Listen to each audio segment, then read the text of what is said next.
Okay, I'm hoping this doesn't slip this time. Tried blowing up the Diet Coke and Mentos bottle, but the pin slipped terribly.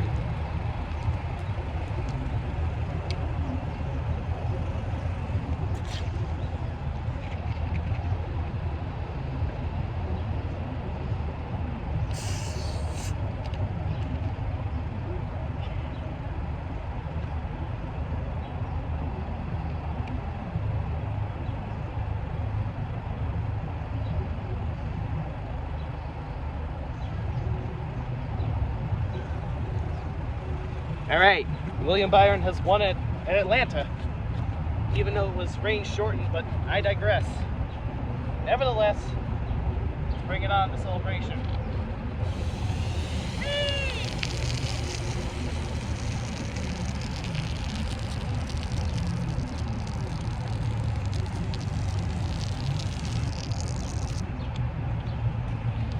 Alright, hell yeah. You know what? William Byron won only like 4 times before 2023. And now he's won 4 times in 2023. It's one hell of a way to tie your record. Previous record, that is. I like it. I like it a lot. And it looks like William Byron is really working things out, and he's finally progressing his skills. Even if it may come to the extent of winning through a rain-shortened race.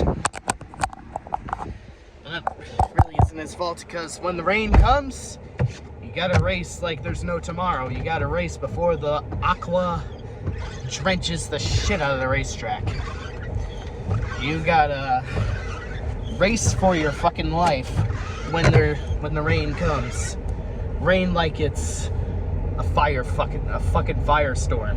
And that's what William Byron did. He did the best he could, and he won. There really isn't much to say about the race, considering I didn't watch it, and I didn't care to watch it because, well, Atlanta sadly has now become one with the lost cause tier, and it's a shame because it used to be a golden racetrack, and I knew it wasn't going to get any better beyond the battle of the 2 Bush brothers. Hoover, definitely, you saw history. And now, I really hope you cherished that the best you could. Which I'm pretty sure you did. But, I will say this. Based off the bullshit I've been seeing on Twitter, or at least monitoring through my suspended account, it's kind of the catalyst of why I don't give a shit about going back to Twitter, let alone the fact that I've been suspended there for over a whole year at this point. Because a lot of NASCAR fans seem to be very disgruntled over the fact that they're pushing the start time of the race. Like, don't we already have one daytime Atlanta race? What exactly did we have to lose by adding a night race?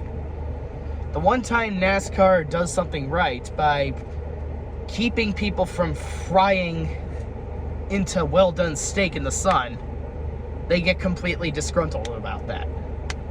Let's be real here. When it came to Nashville Superspeedway, we really were burning daylight because of the stupid cash-only parking.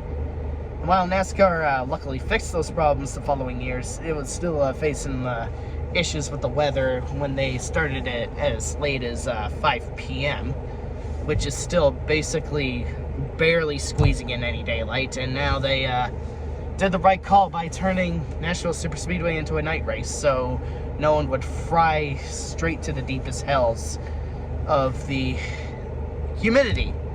And quite honestly, this is kind of why I advocate on the idea of stadium lights being installed in New Hampshire Motor Speedway, but the religious churches or whatever the fuck there is probably have the higher authority about that, which is complete horseshit.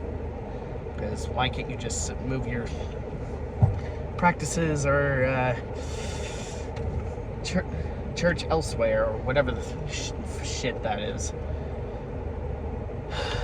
But I digress. Religion does kind of ruin everything, including people's the authority to install stadium lights, but also that would involve taxpayers' dollars. So I don't know the whole ordeal with the economics and politics behind why we can't use those pros to benefit racetracks that could use stadium lights so people wouldn't fry in the sun. Because I don't blame some of my friends for calling Loudon, New Hampshire Murder City. Because lots of people that I know get like almost second degree burns. Now, I personally never had any first degree burns over in New Hampshire Motor Speedway myself, considering I engulf myself with so much sunscreen.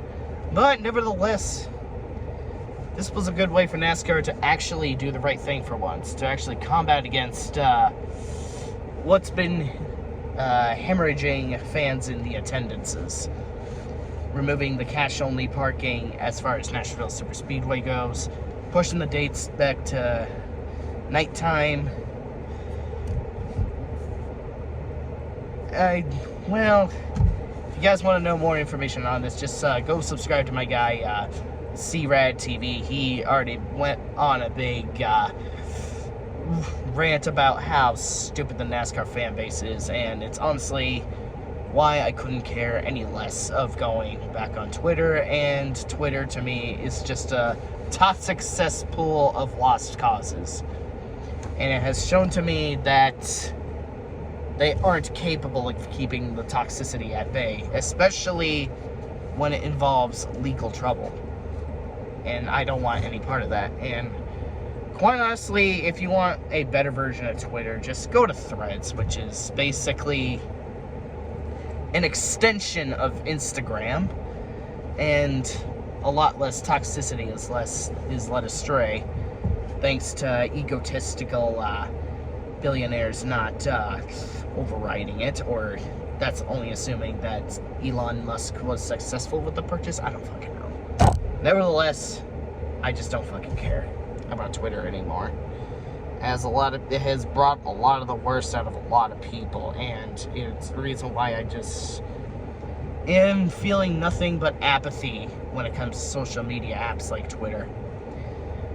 So I basically just moved on and not cared anymore. While it is fun to meet a lot of cool, exceptional people on Twitter, I just, well,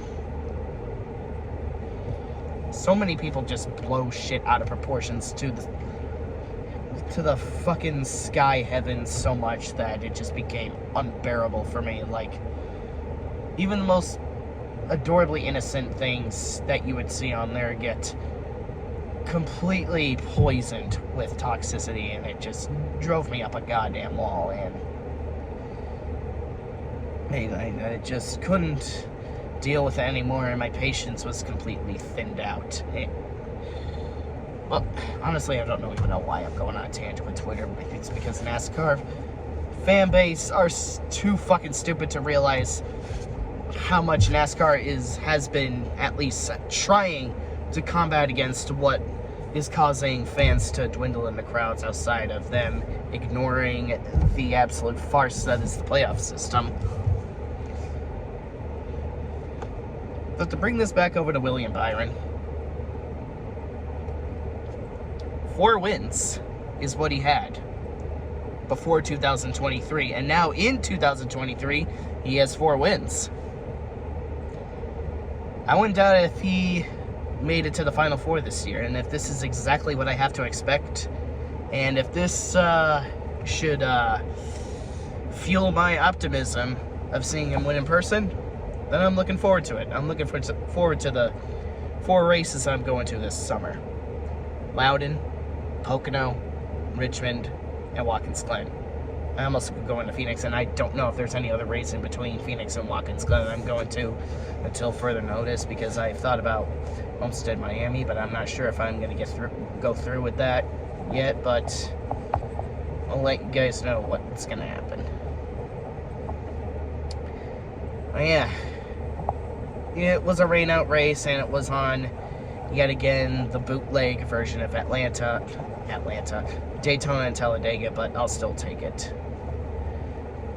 Hendrick Motorsports, with the exception of the previous Atlanta race, is pretty much unstoppable at Atlanta at this point, but that don't make the racing fun for me.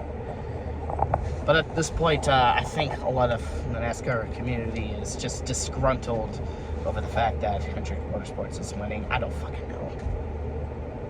It's so much of the fan base runs on bias hate or bias love for specific drivers at this point. It's basically the most common occurring theme you see in really any sports community at all. Just look at how unabashedly stupid the F1 fan base is whenever they whine about the likes of Lewis Hamilton or Max Verstappen. Like, do I even need to go any further than that? Sure, I don't like Lewis Hamilton myself that much either, but I'm not gonna lie to myself and pretend he's not probably the best driver you'll ever see in F1 until Max Verstappen at an eventual point will dethrone his records. Time will tell. Nevertheless, hell yeah, William Byron. Hopefully you can keep this momentum up. Hopefully, Hendrick Motorsports will end their 11-year drought at New Hampshire. Because the last time Hendrick Motorsports won at New Hampshire, I was becoming a sophomore in high school. Such a long ass time ago. Like before I even saw Jimmy Johnson win his 6th championship in person. That's how freaking long ago it's been. Like, my fucking God, it's been so long. And that was still when the Gen 5 was ongoing. We never won at New Hampshire in the Gen 6. And we have yet to win in the Gen 7. But hey, if you want to blow off steam towards the two-faced NASCAR community, just go to my friend Conrad C-Rad TV's video on the Atlanta race recap. Sorry that you didn't see much ranting on the Atlanta race here, considering I didn't give a shit to watch, and I'm just sitting here to celebrate William Byron winning and talking about how wretched Twitter really is and how much of an absolute toxic cesspool it will never stop being for as long as it exists.